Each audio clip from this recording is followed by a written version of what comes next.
약 19%를 차지하는 메탄은 대기 중에서 12년 동안 머무를 수 있다. 아산화질소는 114년 정도 머무를 수 있다.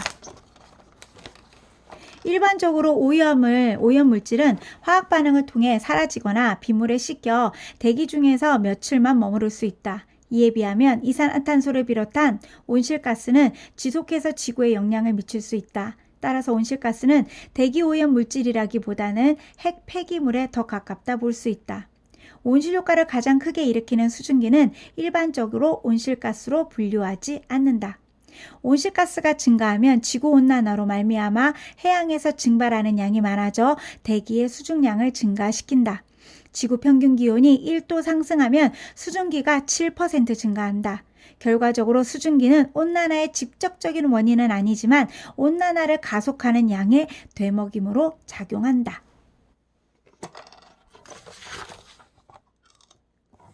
산업혁명 이후 대기 중의 이산화탄소 농도는 46%, 메탄은 157%, 아산화질소는 약 22% 증가했다. 우리 몸의 급소는 생명의 중요한 맥이 흐르는 곳이지만 이 부위는 외부 충격에 취약하다. 즉 가장 생명력이 풍부한 곳이 가장 위험한 곳이다. 지금 인류가 온실가스라는 지구의 급소에 충격을 가하고 있다. 이 충격을 누그러뜨리고 중단하지 않는다면 결국 인류는 헤어나올 수 없는 위험에 빠질 것이다. 기록이 한번 깨지면 우연이지만 매번 깨지면 변화가 된다. 기후변화를 일으키는 온실가스와 에어로졸의 증가, 태양활동의 변화나 화산 폭발 같은 외부 요인을 기후강제력이라고 한다. 기후강제력으로 일어난 변화를 증폭시키거나 상쇄시키는 대먹임, 내부 요인이 작용한다. 기후강제력과 내부 대먹임이 함께 작용해 기후를 변화시킨다. 온실가스로 인해 기온은 장기적으로 상승하지만 긴 기간 평균 상태를 크게 벗어나지 않는 자연적인 기후변동에도 영향을 받는다.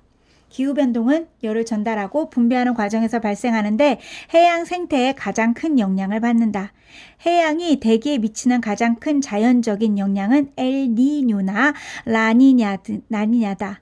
열대 동태평양 해수면 온도가 엘니뇨에서는 따뜻해지고 라니냐에서는 차가워진다. 자연에서는 원인과 결과 사이에 시간 차이가 생기는 경우가 있다. 햇빛은 정오에 가장 강하지만 그날의 최고 기온은 그로부터 2-3시간, 3시간 뒤에 나타난다. 햇빛 변동에 따른 기온 반응뿐 아니라 온실가스 변화에 따른 온난화 반응에서도 지체가 발생한다. 산업혁명 이후 증가한 이산화탄소로 인해 1초마다 히로시마 원자폭탄 4개의 폭발 에너지, 즉 하루 동안 약 35만 개의 원폭 에너지가 대기에 방출된다. 하지만 그 에너지 양에 비해서는 지구온난화가 크지 않다. 이 에너지는 바다의 90% 이상, 육지의 5% 정도 흡수되고 대기에는 2% 미만만 남기 때문이다. 2018년 기후변화에 관한 정부 간 협의체 특별보고서에서 이미 저질러진 온난화를 다루었다.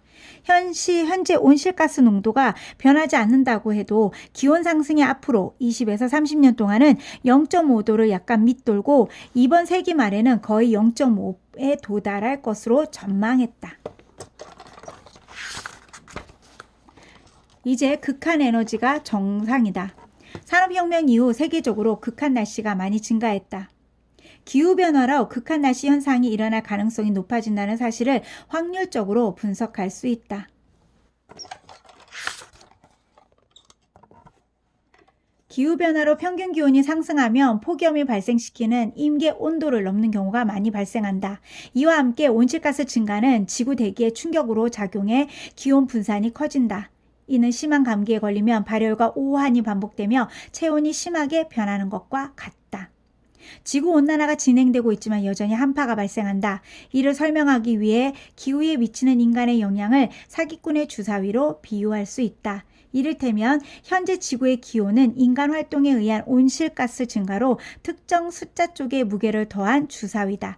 이 주사위를 던지면 특정 숫자가 더 자주 나올 것이다. 그렇지만 숫자들의 서열은 여전히 무작위로 남아있기 때문에 다음 편에 그 특정 숫자가 반드시 나온다고 할 수 없다.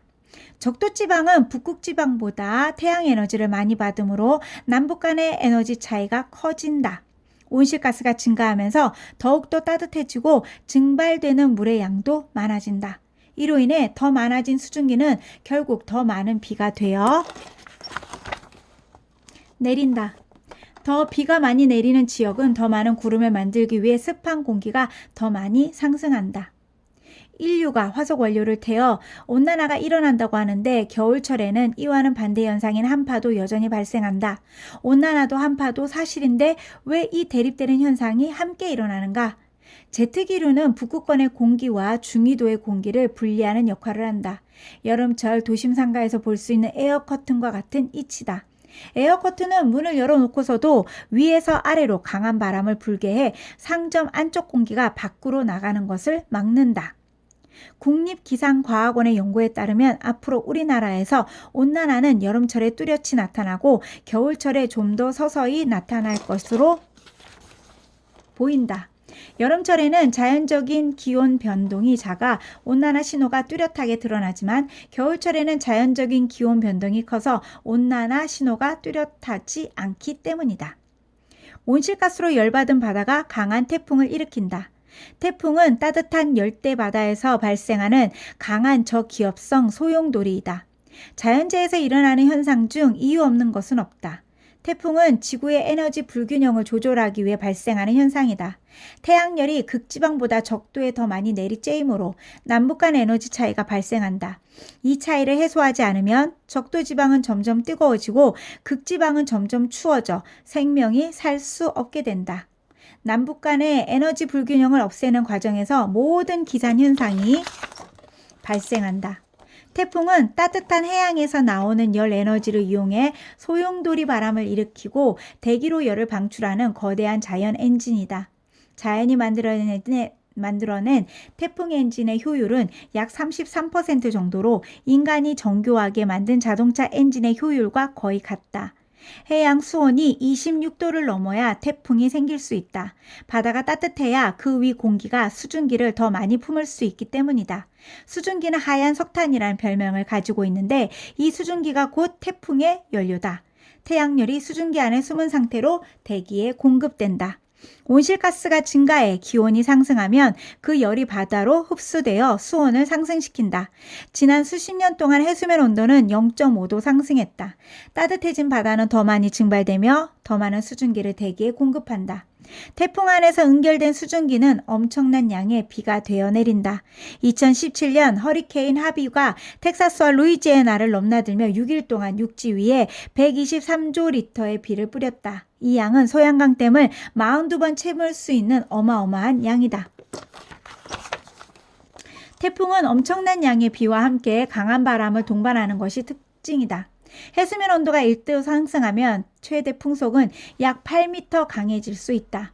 태풍은 폭풍의 일로 피해를 준다. 태풍은 기압이 낮으므로 해수면을 누르는 힘이 약하다.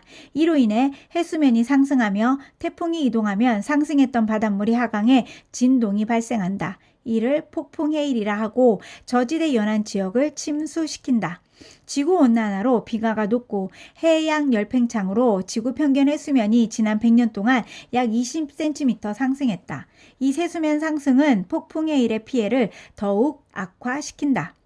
우리는 아무 대가를 치르지 않고 탄소를 배출하고 있다. 그러나 이 세상엔 공짜는 없다. 탄소 배출은 태풍을 강하게 하고 인명과 재산 피해를 가져와 결국 비용을 치러야 하는 행위가 된다.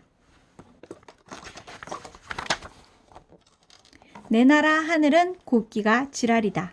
파란 하늘에 떠있는 구름은 대기의 변화무쌍한 흐름에 맞춰 다채로운 색깔과 모양을 뽐낸다. 소설가 최인우는 광장에서 내 나라 하늘은 곱기가 지랄이라 했을 거다. 이렇게 다양한 구름은 날씨를 예측하거나 기온 변화를 전망할 때 가장 불확실한 것으로 작용한다.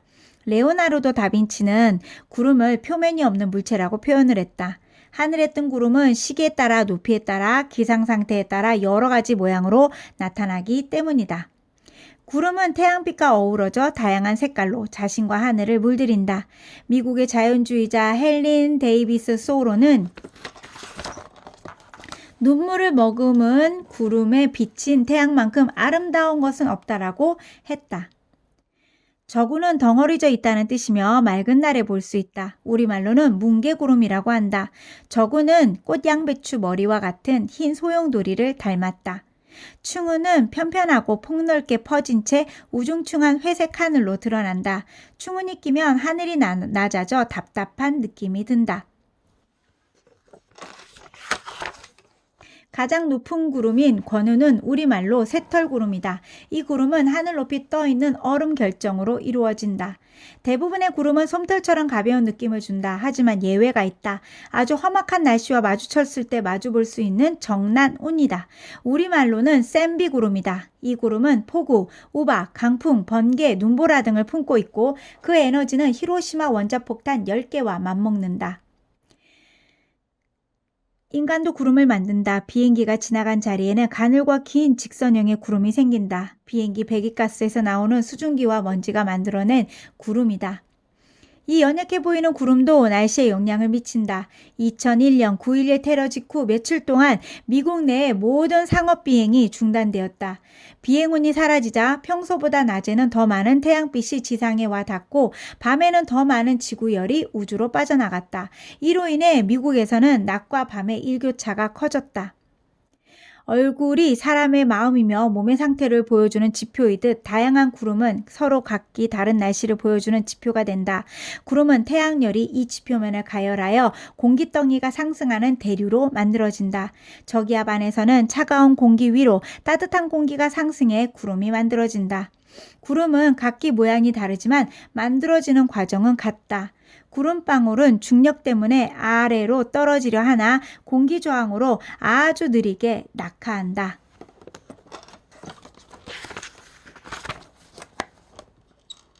기후변화 관점에서 구름은 지구온난화를 조종하는 중요한 요소 중 하나다. 구름은 지상으로부터 올라오는 열을 가두고 대기에 다시 뱉어내 지구를 온난화시킨다. 반면 하이안 구름은 햇빛을 다시 우주 공간으로 반사해 지구를 냉각시킨다. 이와 같은 구름의 서로 다른 역할이 작용하는 방식이 지구온난화를 약화할지 강화할지를 결정한다. 북극에서 일어나는 일은 북극에만 머무르지 않는다. 해양 위에 떠있는 얼음인 해빙은 북극과 남극에 있으며 겨울철 우리나라 서해 발해만에도 생긴다. 북극은 바다 위에 얼음이 떠있는 반면 남극은 대륙 위에 얼음이 덮여 있다. 북극 해빙의 평균 두께는 2-3m이며 수온이 오르면 바닷물과 접촉하는 바닥부터 녹기 시작한다. 그리하여 여름이 끝나는 9월에 해빙이 가장 작아지는데 겨울철 면적의 3분의 1 정도 남는다. 한편 남극 대륙 주변 해빙이 북극 해빙보다 작다. 그러므로 남극에서는 해빙 변화에 따른 기후 변화가 북극에 비해 작다. 해빙은 해수면 에너지 교환에 영향을 준다.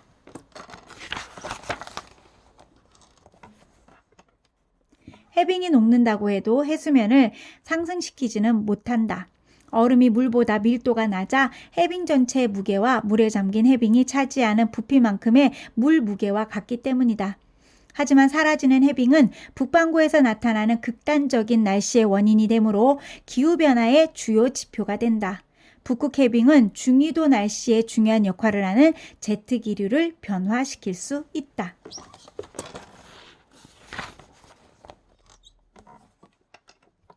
겨울철 북위 37.4도의 서울보다 고위도에 위치한 북위 51.5도의 런던이 더 따뜻하다.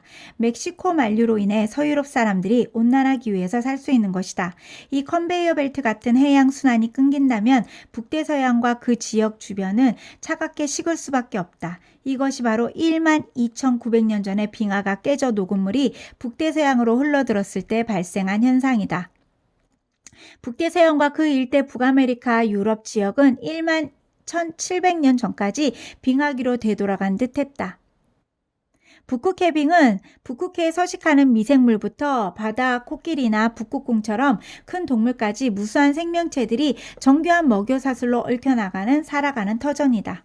북극에서 일어나는 변화는 우리와 멀리 떨어진 곳에서 일어나는 일이라 별개의 것이 아니라고 생각할 수 있다. 그러나 북극 해빙의 변화는 제트기류의 변화를 통해 우리나라에서 극한 날씨 현상이 발생하는데 영향을 줄 수 있다. 북극에서 일어나는 일이 북극에만 머무는지 않는다. 미래는 주어지는 것이 아니라 이루어지는 것이다.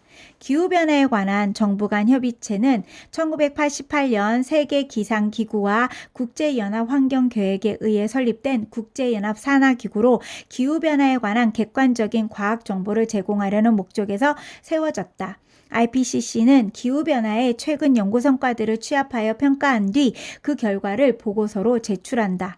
2013년 IPCC 5차 평가 보고서에는 259명의 저자가 참여했으며 5만여 개의 논평이 더해졌다. 과거 어떤 주제의 과학적 평가에도 이렇게 많은 국가 과학계 과학자들의 폭넓게 참여한 적이 없었다. IPCC는 1990년에 시작해 5년에서 7년 간격으로 평가 보고서와 특정 논점을 다루는 특별 보고서를 발행한다. 평가 보고서 중 과학 근거는 지난 과거 관측 자료에서 기후변화의 원인 과 특징을 분석하고 지구 시스템 모형으로 미래를 전망했다. IPCC 보고서의 새로운 편이 발간될 때마다 인간이 기후변화를 일으켰다라는 증거가 분명하다는 견해에 힘이 더 실리고 있다. 1차 보고서에서는 인간 활동을 기후변화의 원인으로 확신하지 않았으나 2차 보고서에서는 여러 원인 가운데 하나로 언급했으며 3차 보고서에서는 인간의 책임이 66% 이상이라고 밝혔다. 4차 보고서에서는 인간 활동이 기후변화를 일으켰을 가능성이 90% 이상이라고 했다.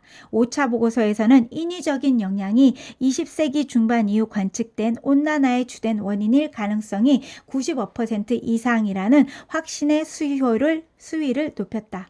인간 활동이 기후변화의 주요 인자가 되었기 때문에 현재와 미래의 인간이 배출하는 온실가스가 미래 기후변화를 결정지을 것이다. 기후계는 매우 복잡해서 어떠한 모형도 세부 사항에 관한 모든 과정을 완벽히 반영할 순 없다. 모형과 현실에는 언제나 어느 정도 차이가 존재하기 때문에 모형 결과를 사용할 때 그 차이가 얼마나 되는지 추산해야 한다. IPCC 정부 측 대표자들도 보고서의 과학 내용이 정책 입안자의 시각에서 적절하고 명확한지를 확인한다. 실질적으로 과학자뿐만 아니라 정부도 평가 결과를 공동으로 소유하는 셈이다. IPCC 보고서는 UN 기후변화협약 협상의 근거자료로 활용된다. 이 보고서를 정치가와 정책 입안자들에게 제시할 때 과학적 의견의 일치 정도가 기후변화와 그 영향의 문제를 인식하는 데 설득하는 데 중요하다. 3장 위기 파국은 한순간에 찾아온다. 보호 난간이 있어야 절벽에서도 달릴 수 있다.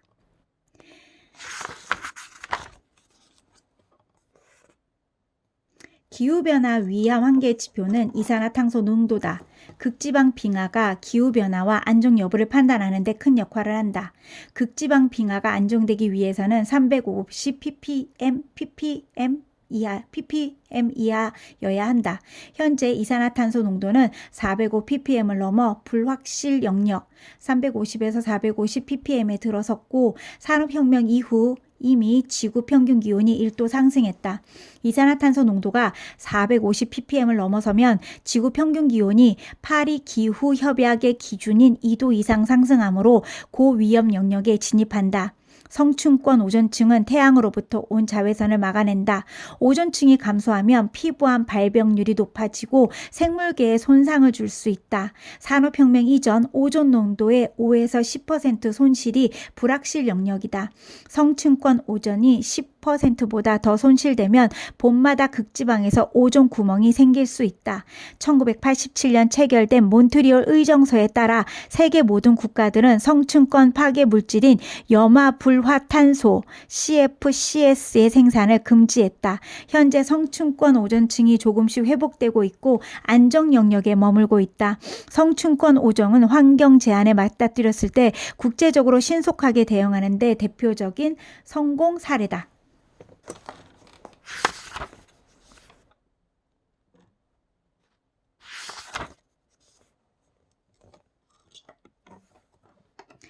지구 위험 한계를 관리하는 것은 우리가 아플 때 체온을 관리하는 것과 같다. 체온이 42도 정도 되면 우리 몸은 고위험 상태에 도달한다. 그 경계를 넘어서면 생존자가 아니라 사망자로 바뀔 수 있다. 그러므로 산 상태와 죽은 상태 간의 한계인 42도에 도달하기 전에 조치해야 한다. 보호 난간이 우리가 가는 길을 막는 것이 아닌 것처럼 지구 위험 한계도 인간 활동을 제한하자는 게 아니다. 이것은 운동 경기 규칙이 최고 기량의 선수를 더욱 빛나게 하는 것과 마찬가지다. 규칙 안에서만 선수는 창의성과 역량을 발휘할 수 있다. 지구 위험 한계를 인식한다면 우리는 창의적인 방안을 모색하게 될 것이다.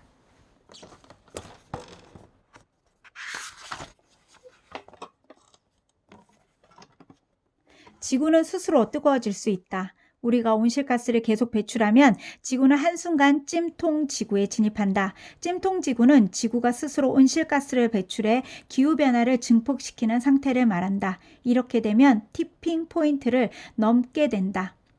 이처럼 미미하게 진행되는 듯하다. 어느 순간에 전체 균형이 깨져버리는 상태가 되는 시점을 티핑 포인트라고 한다. 이산화탄소는 대기오염 물질처럼 잠시 있다가 사라지는 게 아니라 차곡차곡 쌓인다. 온난화 난로를 계속 켜놓고 사는 셈인데 매년 공기 분자 100만 개당 이산화탄소 2개씩을 온난화 난로에 더 집어넣어 화력을 점차 키우고 있다. 지금까지 지구는 인류가 배출한 이산화탄소가 가한 충격을 스스로 흡수해 왔다. 배출된 전체 이산화탄소량에서 육상식물이 30%, 해양이 23%를 흡수해 대기 중에 약 47%만 머무른다. 또한 바다가 온실가스로 인한 열기의 90% 이상을 흡수한다.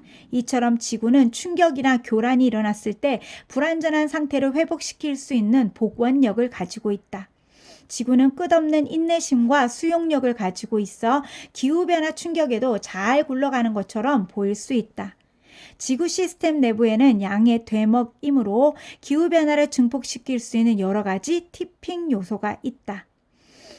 파리 기후변화 협약 수준으로 기온이 상승하면 티핑 요소인 그린란드 빙하, 남극 서부 빙하와 여름철 북극 해빙이 감소한다. 빙하는 반사도가 높기 때문에 내려쬐는 태양빛의 대부분을 다시 우주 공간으로 반사해 지구가 뜨거워지는 것을 막는다. 바다는 수온이 상승하면 이산화탄소를 흡수하는 능력이 떨어진다. 지구 평균 기온이 3도 이상 따뜻해지면 다음 단계의 티핑 요소인 대서양 순환 변화와 습하게가 일어날 수 있다. 대서양 해류는 전 세계 해양에 걸쳐 흐르는데 열과 염분을 수송하고 대기 중 이산화탄소를 흡수한다. 그린란드 빙하가 녹으면 북극해의 염분 농도가 낮아져 대서양 순환에 영향을 미친다. 산불과 산림벌채로 배출되는 이산화탄소는 이미 인류가 배출하는 양 중 12%를 차지한다. 숲이 파괴되는 경우 나무가 이산화탄소를 흡수할 수 없을 때가 아니라 썩을 때나 탈 때 나무가 저장했던 이산화탄소를 다시 배출한다. 아마존 열대우림은 기후변화와 별채로 급격하게 파괴되고 있으며 토양에 풍부하게 고정되어 있던 탄소가 미생물에 의해 분해되어 이산화탄소로 대기에 배출될 수 있다. 북반구 고위도가 지속해서 온난화되면 영구 동토층이 녹는 티핑 포인트가 발생할 수 있다. 북반구 육지 면적의 거의 4분의 1을 차지하는 영구 동토층은 대기 안에 있는 탄소량의 약 2배를 가지고 있다. 지구온난화가 2도 이하로 일어난다면 대부분의 영구동토층은 얼어있는 상태를 유지할 수 있다. 반면 영구동토층이 녹을 경우에는 미생물 활동으로 유기물질의 분해가 증가해서 이산화탄소와 메탄이 대기 중에 방출된다. 즉 지구온난화로 영구동토층이 녹아 온실가스가 배출되면 온난화가 더욱더 강화되는 양의 되먹임이 이어질 것이다. 파리 기후변화 협약 수준의 기후 상승만으로도 연속적으로 티핑 요소를 자극할 수 있다. 즉 지구는 탄소를 저장하는 아군에서 탄소를 대기에 배출하는 적군으로 전환된다. 지금 온난화 수준은 우리가 대응할 수 있지만 일단 찜통 지구가 되면 이산화탄소 배출량을 줄이려는 우리 노력은 쓸데없게 된다.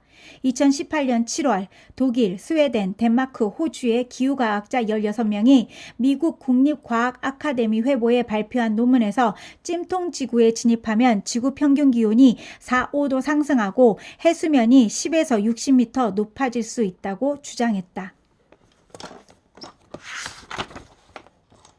시간은 우리 편이 아니다. 인류는 자연에 영향을 줄 수 있지만 그 영향을 통제할 수는 없다. 2018년 노벨 경제학상을 받은 예일대학교의 윌리엄 노드 하우즈 교수는 2도 문턱값, 임계값을 1977년 경제성장과 기후, 이산화탄소의 문제라는 논문에서 처음 제안했다. 그 후에 새로운 기후변화 연구는 2도조차 매우 위험하므로 1.5도로 제한해야 극단적인 기후변화를 피할 수 있다는 결론을 내렸다. 일교차가 큰 가을에 하루 동안 20도 차이가 나도 우리는 생존하는 데 어려움이 없다. 그런데 왜 미미해 보이는 1.5도 또는 2도에 민감하게 대응해야 하는가? 1.5도에서 2도 상승하면 그 영향이 같은 비율로 단순히 커지지 않는다. 그 대신 작은 변화가 다른 원인을 키워 큰 변화를 일으키는 양의 되먹임이 시작돼 지구를 근본적으로 불안정하게 만든다. 이때 지구는 자체 변동을 통해 제자리로 돌아올 수 있는 탄성력을 잃게 된다. 2도를 넘게 되면 지구는 오늘날 문명을 건설할 수 있는 기후 조건을 제공했던 지난 1만 2천 년 동안의 안정한 홀로세 기후로 돌아갈 수 없게 되는 것이다. 지구온난화를 1.5도 이내로 막으면 2도 상승하는 것에 인류에 닥칠 기후변화를 크게 줄일 수 있다. 해수면 상승이 10cm 낮아져 피해를 볼 사람이 1000명이나 줄어든 것이다. 1000만 명이나 줄어들 것이다. 물 부족으로 고통받는 사람들의 수와 열대지방의 옥수수 생산량 손실을 절반으로 줄일 수 있다. 극심한 폭염에 노출되는 사람도 약 4억 2천만 명 줄어들 것으로 전망한다. 세계 전체의 어획량은 2도 상승할 때 연간 약 300만 톤 감소되는데 1.5도에서는 그 절반 150만 톤만 감소한다.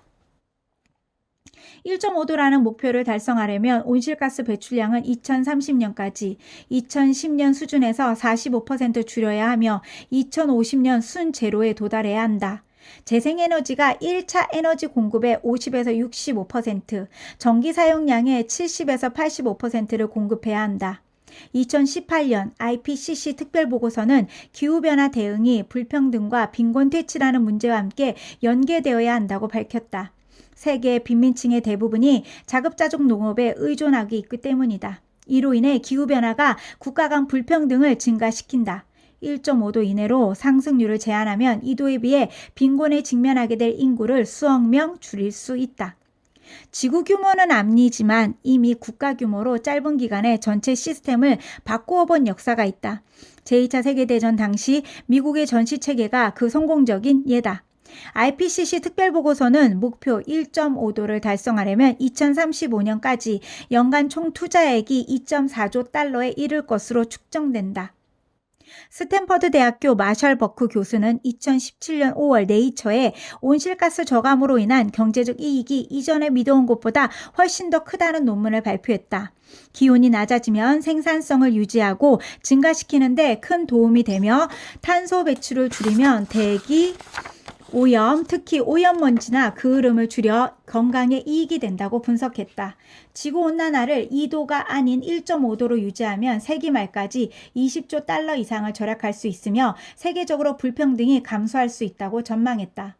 기후변화는 원인과 결과 간의 시간 간격이 여러 세대에 걸칠 정도로 크고 감각적으로 느끼기도 어렵다. 우리나라는 세계에서 7번째로 온실가스를 많이 배출하고 있으며 10년 전부터 기후변화 대응을 본격적으로 추진했으나 구호만 요란할 뿐 배출량이 지속적으로 늘어나는 나라다. 이제는 시간이 우리 편이 아니다. 인류 문명과 자연 생태계의 지속 가능성을 가르는 문턱값이 기온 상승 1.5도다. 안정된 시기에는 성실한 것만으로 충분하지만 변화된 시기에는 감각이 더 중요하다. 그 감각 중심에 1.5도라는 목표가 놓여 있다. 물이 부족하면 배가 고파진다. 최근 등장한 인류도 몸의 60에서 70%가 물로 이루어져 있고 사람이 자신이 가지고 있는 물의 2%를 잃어버리면 그때부터 갈증을 느끼기 시작하고 15% 정도의 물을 잃으면 죽음을 넘나들게 된다. 물을 마시지 않으면 일주일도 버티지 못하고 죽는다. 지구의 약 70%가 물로 덮여 있지만 이 물의 97.5%는 짜서 마실 수 없다.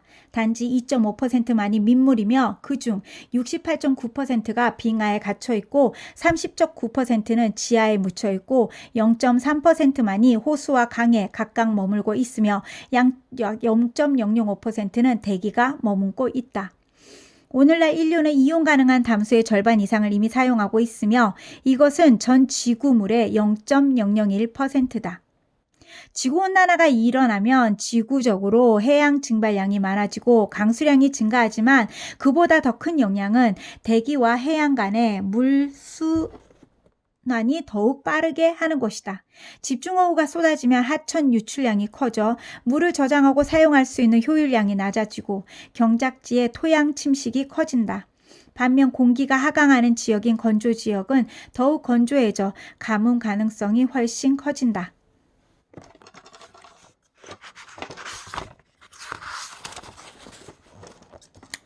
산악지대 빙하와 설화원에서 녹아내리는 물이 세계 여러 건조지대의 주요 담수원이다. 세계 인구의 25%는 물을 산악 빙하에 얻고 있다. 온난화는 산악 빙하를 녹여 단기적으로 물 공급을 증가시키지만 이 빙하가 다 녹아버리면 물 공급이 끊기게 된다.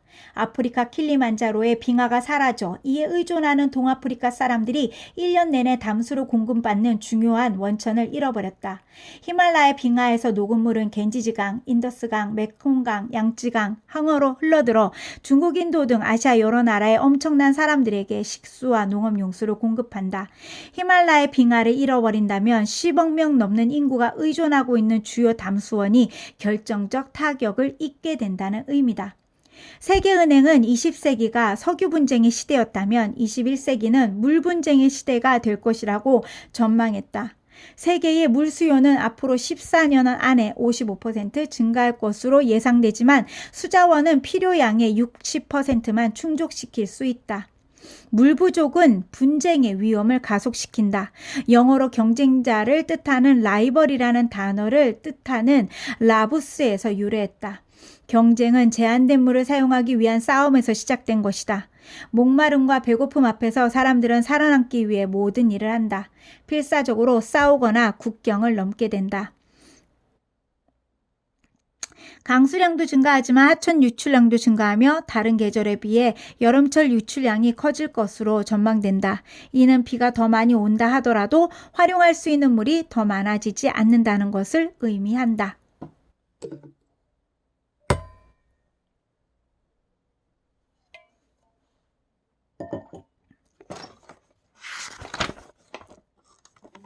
우리나라는 연평균 강수량이 세계 평균보다 많지만 인구가 많아 물 부족 국가로 분류된다.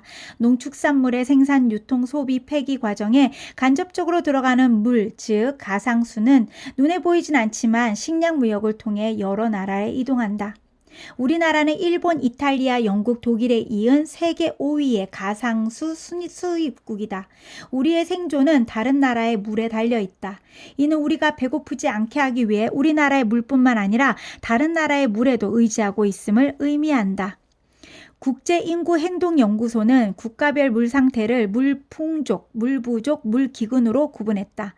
물기근 국가인 이스라엘은 농산물 수출국이지만 아프리카에 있는 물풍부족 국가에서도 많은 사람이 물 부족으로 고통받는 경우가 있다. 물 관리가 얼마나 중요한가를 보여주는 대표적 사례이다. 동아시아에서는